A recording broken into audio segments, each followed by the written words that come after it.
In today's episode, we are heading back to the Irish Asylum that we presented a few weeks ago. There is still another building that we didn't expect to find an access point into, which is untouched and has lots of artefacts developing dust.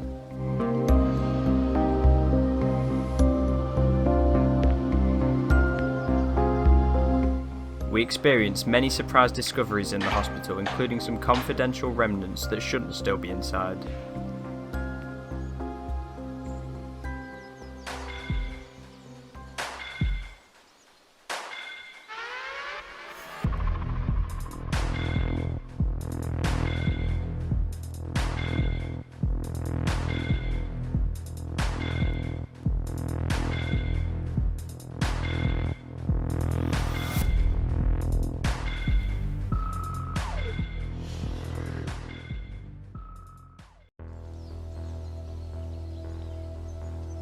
As you know, on our first day in Ireland we spent the entire time at this vacant asylum. We've already showed the majority of the site in video and you can find part 1 in the description, but there was still more to discover and we still had some daylight left.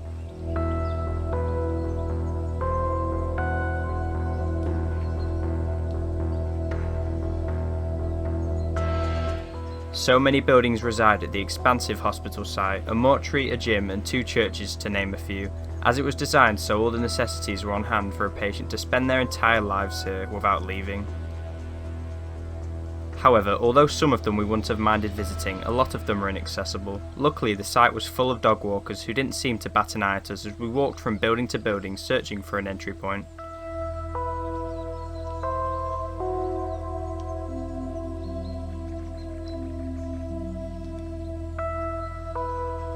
Right on the opposite end of the property we end up at the building we are documenting in this episode. We walk around the 2-storey structure unsure of what it functioned as until we suddenly spot a very obvious way in. Bizarre.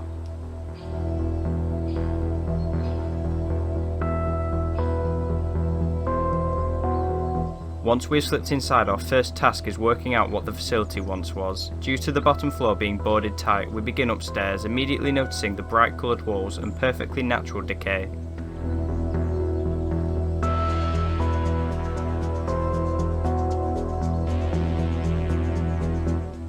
Somehow in the suffering structure the power still functions in many rooms. As the building is being surrounded by members of the public, we decide to keep the lights off as much as we can so we don't attract much attention.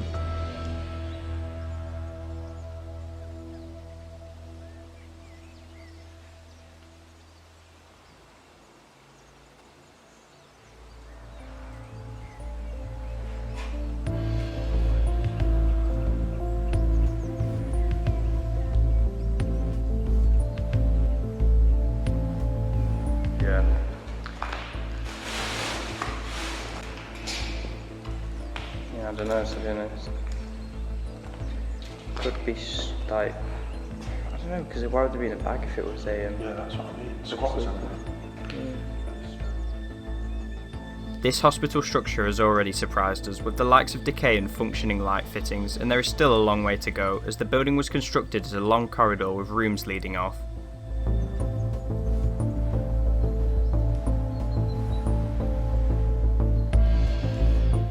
The infirmary beds we have found tell us that this was not the nurses' headquarters as we had presumed, and the physiotherapy gym we find next confirms this even more.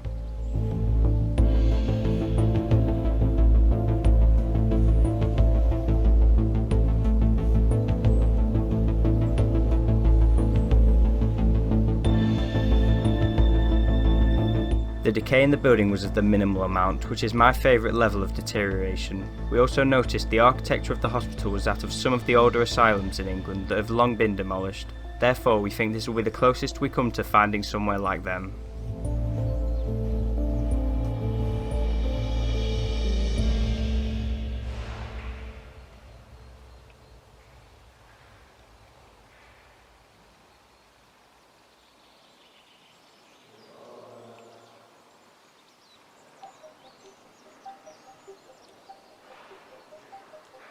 With little history available to us online, we have to make assumptions. In terms of this property, we think it would house patients of an older age. Our reasoning for this is that there wasn't any medical equipment inside the structure, as anyone that would be kept here was staying temporarily until death.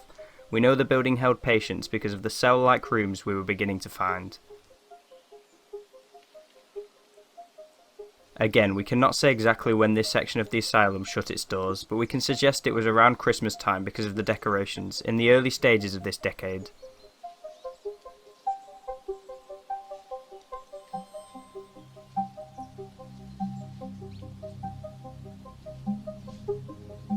The moody colours in this hospital facility allowed us to take some of our favourite photographs from our trip. If you wish to see them, check out our Instagram and other social media in the description. There wasn't much in the large decaying bay window rooms, but what was left was very interesting. It was the little trinkets that made us wonder who had last used them and how they had ended up in their lives.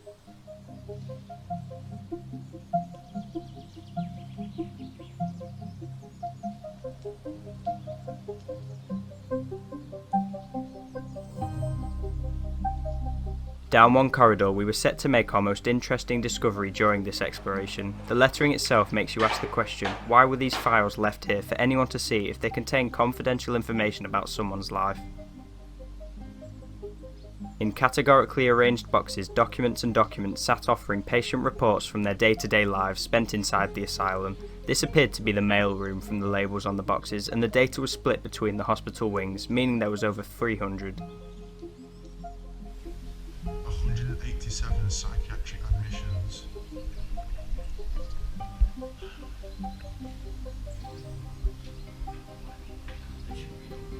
Alcohol, started drinking at the age of 24 years.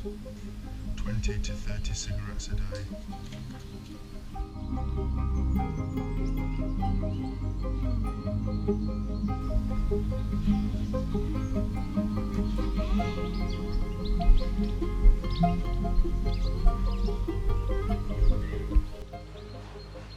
Look at all the stuff in here. These are all the reports.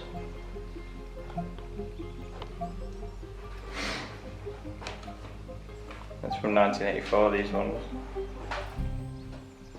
We think this is one of the most fascinating remnants we have found in any abandoned building, and we could have spent hours looking over the classified information, some of which dates back 20 to 30 years. There wasn't a massive amount of daylight left, and we were growing increasingly tired after a very long day of travelling and exploring. Last but not least, we headed downstairs to the dark setting because of the wooden boards that didn't allow in any light. Luckily, the power worked here as well, but this part wasn't nearly as interesting as upstairs, although there was so much stuff. When the hospital had closed, they must have stored all the equipment here and it piled up.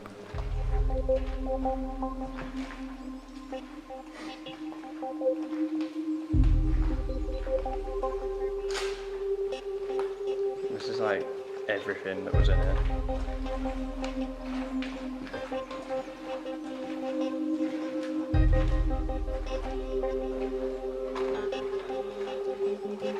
We noticed that there was a set path between the furniture and items, so we believed that the asylum attempted to sell a lot of its belongings and people could come through and buy desired products.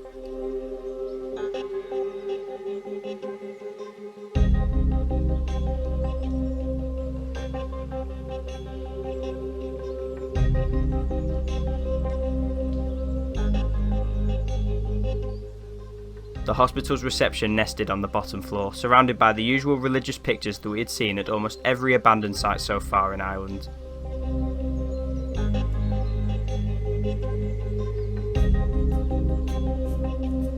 Nevertheless, it was time to conclude our exploration of the building. It's always nice when something that you didn't even have planned works out, and this one turned out to be a great success.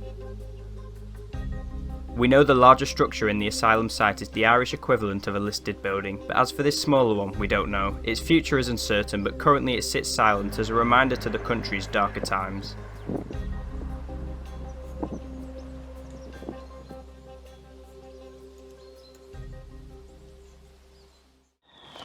Next time.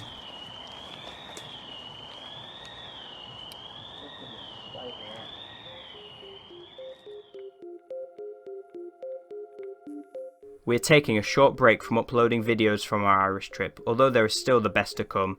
Back in England we explore two beautiful sites, one of which doesn't go to plan.